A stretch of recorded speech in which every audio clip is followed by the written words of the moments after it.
A warm welcome to all our viewers. I'm your host Pratiksha Mishra, and you're watching another episode of South Asia Focus.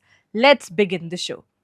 India's growing diplomatic influence and the strengthening strategic convergence among Quad nations were on full display as US Secretary of State Marco Rubio, along with senior leaders from Japan and Australia, held high level engagements in New Delhi during the Quad foreign ministers' meeting.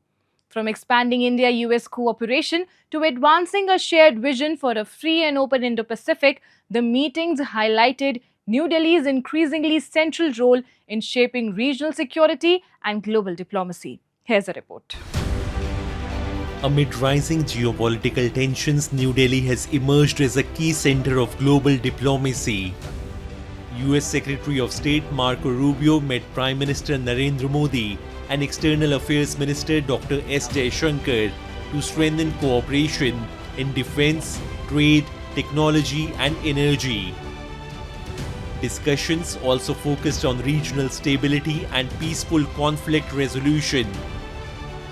India and the US further deepened strategic coordination by signing a framework on critical minerals and rare earth supply chains. Now, this particular framework aims to deepen our cooperation across the entire critical minerals and rare earth supply chain, including mining, processing, recycling, and related investments. It will certainly strengthen resilient and diversified supply chains. It will help us to collaborate in financing and in the effective management of critical minerals and rare earth scrap. Highlighting the deepening India-US partnership, Secretary of State Marco Rubio said the world's two largest democracies share strong common interests and are steadily expanding cooperation across key strategic and economic sectors. We are the two largest democracies in the world, and so that alone is a baseline for incredible cooperation. But we have so many common interests that it makes all the sense in the world for us to continue to build, really, to build upon. This is not about restoring or reinvigorating. I see people use that terminology. This is about continuing to build on what is already a very solid and strong strategic partnership. One of the most important ones that we have, and I would argue one of the most important ones in the world.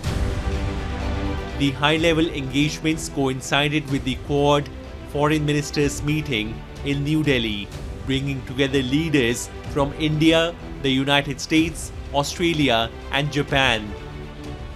Alongside US Secretary of State Marco Rubio, Australian Foreign Minister Penny Wong, and Japanese Foreign Minister Toshimitsu Motegi held key talks with Indian leaders, reflecting growing strategic alignment among Quad nations amid Indo-Pacific tensions. Prime Minister Narendra Modi and External Affairs Minister S. Jaishankar reaffirmed India's commitment to deeper cooperation on maritime sector, critical technologies, resilient supply chains, and regional stability, underlining New Delhi's rising influence in Indo-Pacific geopolitics. I think India is very indispensable partner for Japan within this Quad framework.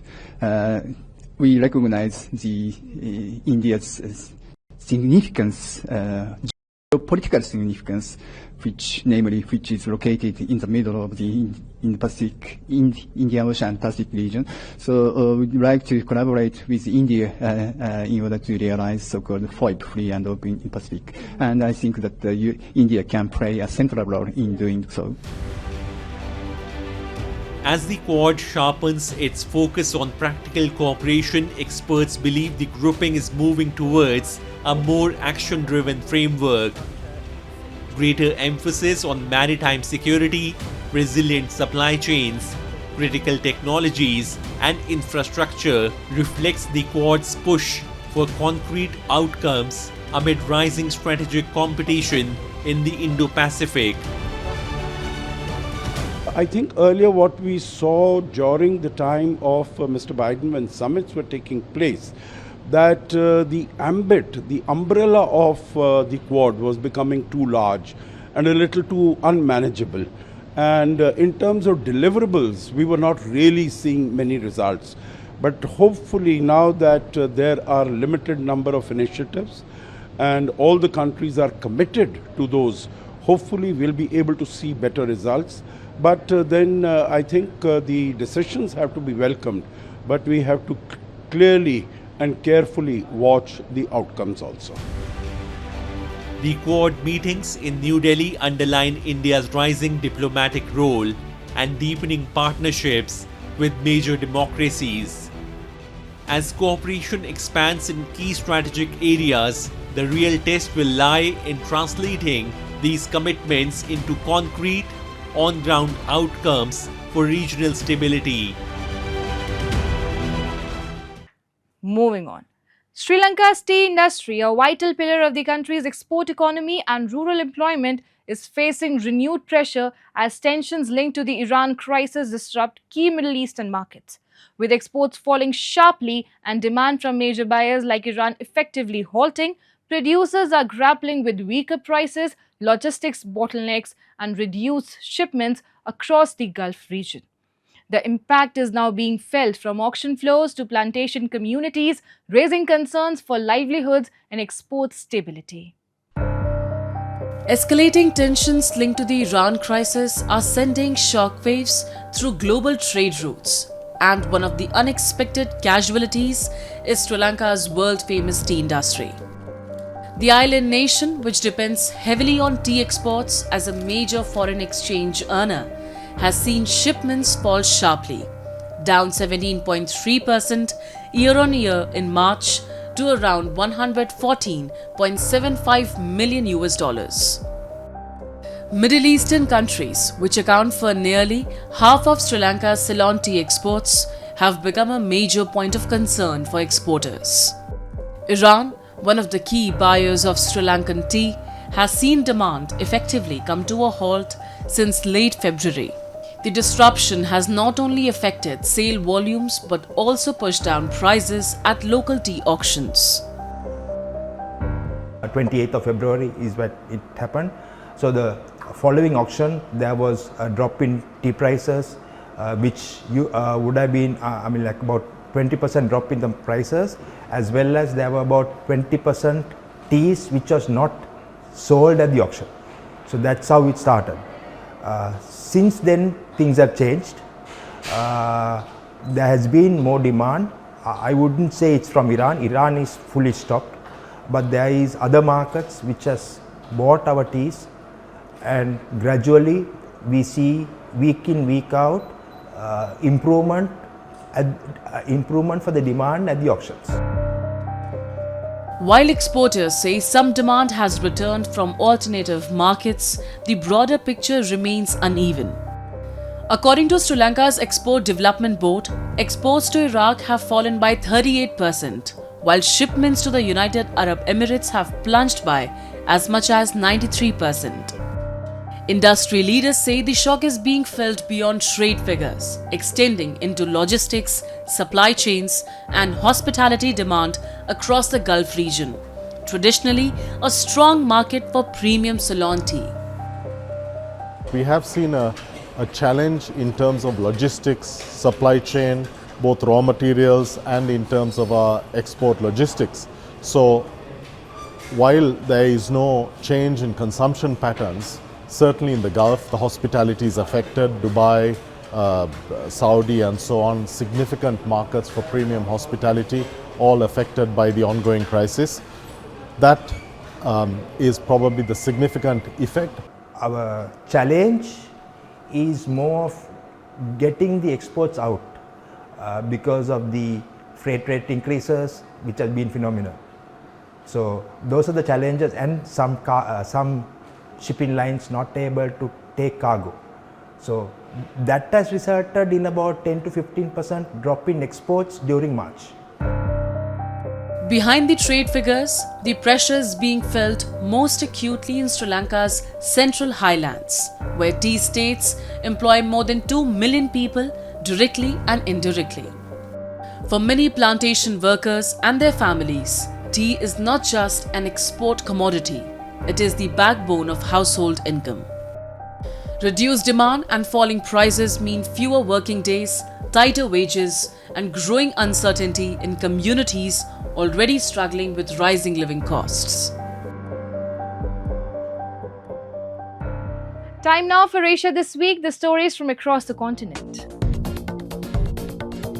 Lanka's central bank stunned markets by raising its policy rate by an outsized 100 basis points on May 26, the biggest hike in 3 years, and signaled more tightening as surging energy costs wipe up inflation and batter its currency. Economic growth in the South Asian nation only just recovering from a devastating 2022 financial crisis that left businesses and households deeply scared is expected to take a hit from the turmoil in the Middle East. The Central Bank of Sri Lanka raised the overnight policy rate to 8.75% from 7.75%, blaming higher inflation and a depreciating rupees due to the US-Israeli war with Iran. South Korea will seek to launch its first nuclear-powered submarine by the mid-2030s under a new program aimed at countering North Korea's submarine-launched nuclear and missile threats. Seoul has long sought to join an elite group of nations operating nuclear-powered submarines in a move that could reshape Asia's security landscape and escalate an underwater arms race. US Secretary of State Marco Rubio said that an agreement with Iran may still take several days to finalize, cooling expectations of an immediate breakthrough in the conflict. Speaking to reporters about his aircraft, Rubio noted that negotiations often involve detailed discussions over wording and phrasing, which could prolong the process. His remarks came a day after US forces conducted what Washington described as defensive strikes in southern Iran. Pakistan's restive province of Balochistan has once again been rocked by violence after a powerful explosion targeted a shuttle train carrying Pakistani security personnel and their families in Quetta. The attack, claimed by the Balochistan Liberation Army, has renewed focus on Islamabad's handling of the region, where allegations of military crackdowns, resource exploitation, and enforced disappearances continue to deepen anger among the Baloch population. A powerful explosion ripped through a shuttle train near Chaman Fatak in Quetta, killing at least 24 people and injuring more than 70 others. According to Pakistani officials, the train was carrying passengers from Quetta cantonment to connect with the Jafar Express when the blast struck near a railway crossing. The explosion derailed the engine and multiple coaches, while nearby homes and vehicles were engulfed in flames. Images from the site showed twisted railway tracks, burnt vehicles, shattered buildings, and smoke rising across the densely populated neighborhood. The Baloch Liberation Army, or BLA, claimed responsibility for the attack, describing it as a suicide bombing targeting a train carrying Pakistani military personnel and their families heading home for Eid holidays.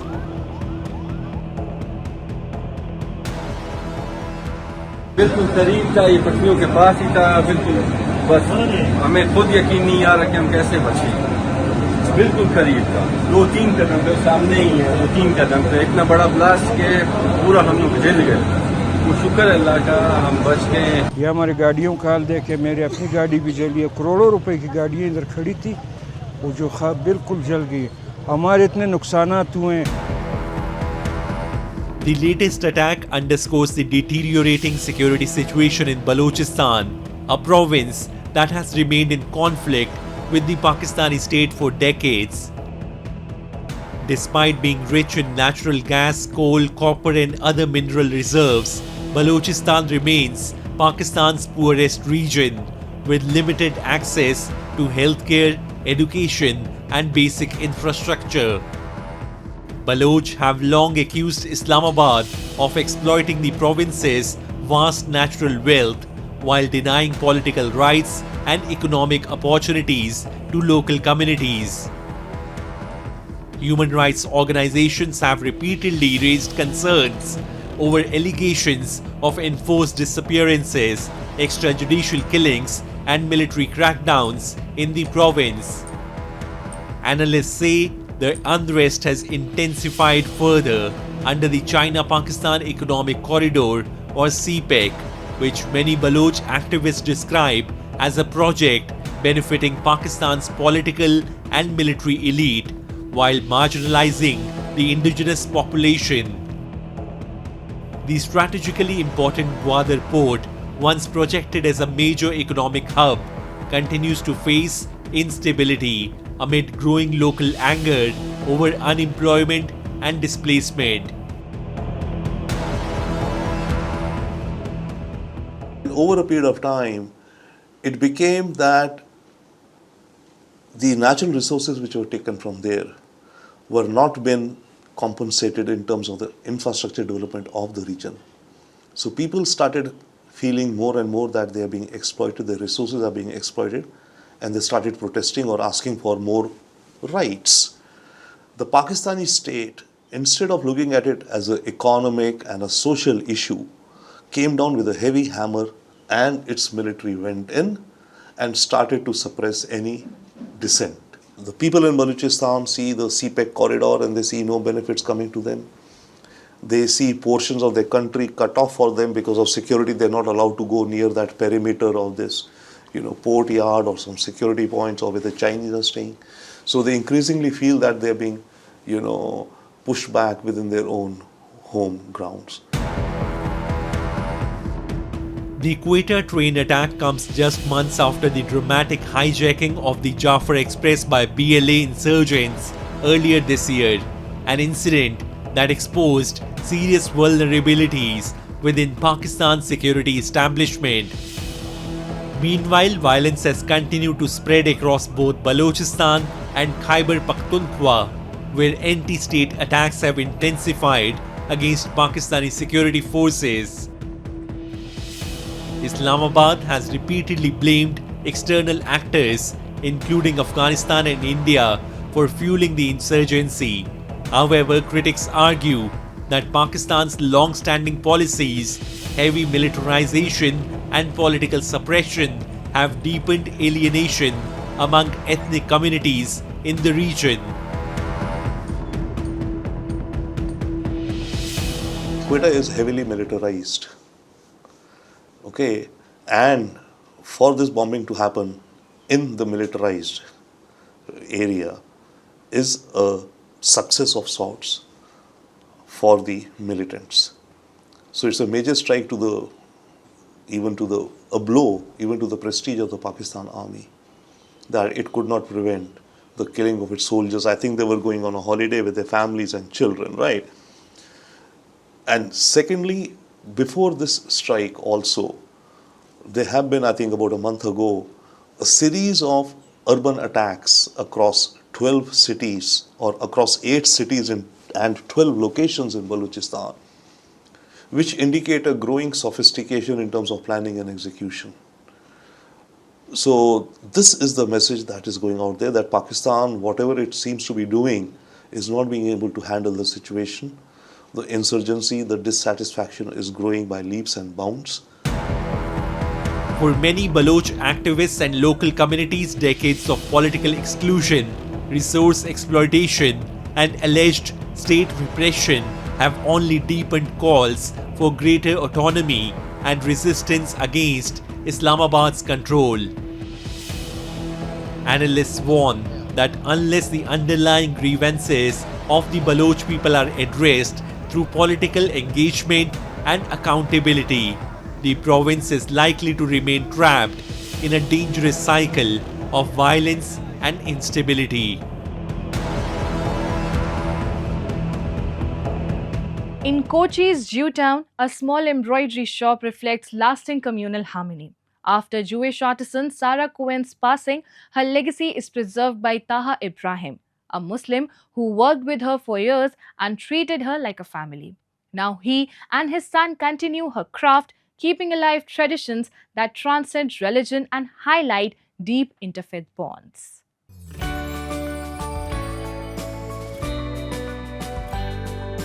In the narrow lanes of Jewtown in Kochi, the legacy of Kerala's fading Jewish community still lives on inside Sarah's home. After the death of Sarah Cohen in 2019, many feared an era had ended. But her memories and rare embroidery art continue through Taha Ibrahim, a Muslim man who cared for Sarah and her husband like family for over 3 decades. Today, he preserves their heritage stitch by stitch, keeping alive a timeless story of love, trust, and communal harmony. Shop starting in the 1980, the Sarah Cohen starting. I came here in 1982. After my childhood time, I grew up here. That way I know all the embroidery she taught me. After Sarah's husband passed away in 1999, after I look after the shop. Now I'm continuing all the work, the Jewish embroidery also she taught me. Today, visitors to the old shop discover more than embroidery or faded memories. They witness a living symbol of coexistence in Kochi's Jew town. Now, Taha Ibrahim's 24-year-old son is learning the traditions and craftsmanship once passed down by Sarah Cohen, carrying this shared heritage into a new generation. Inshallah, I hope so. I want to continue like the same tradition, whatever she and her, my father continue. I want to continue the same legacy. I hope so. At a time when religion often divides communities, Kochi's Jew town quietly tells a different story of a Jewish woman and a Muslim family bound by love, trust, and shared heritage. Here, communal harmony lives beyond speeches, preserved through memories, prayers, craftsmanship, and everyday acts of humanity.